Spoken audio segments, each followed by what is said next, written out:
Hi guys, ఈరోజు మనం impaction అనే దాని గురించి నేర్చుకున్నాం. ఇంపాక్షన్ అంటే విజ్డమ్ టూత్, జ్ఞానదంతం అంటారు కదా. జ్ఞానదంతం చాలా మందికి వచ్చే డౌట్ ఏంటంటే, మా నాన్న జ్ఞానదంతం బాగానే ఉంది, ఆయనకు పళ్ళు బాగా వచ్చాయి, నన్ను ఎందుకు తీర్చుకోమంటున్నారు అంటారు. తినేదానికి పన్ను తీసేస్తే ఎముక అరిగిపోతుంది అంటారు. ఎముక అనేది ఎప్పుడు అరుగుతుందంటే, పన్ను తీస్తే అరుగుతుంది, నిజమే.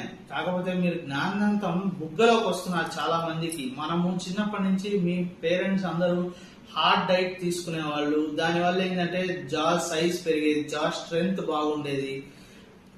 మదర్ ఫాదర్ నుంచి జా సైజ్ ఒకరి నుంచి వస్తే ఒకరి నుంచి టూత్ సైజ్ వస్తుంది. ఇది మిస్ మ్యాచ్ అయినప్పుడు ఏమవుతుందంటే జా సైజ్ చిన్నది అయిపోతుంది, పన్ను అన్ని పళ్ళు వచ్చుంటాయి. జ్ఞానంతం వచ్చేదానికి స్పేస్ ఉండదు. అది బుగ్గలోకి రావడమో, చాలా మందికి రాకపోవడం, కొన్నిసార్లు వచ్చినా సగం బయటకు వచ్చి సగం ఉండిపోవడమో వస్తుంది.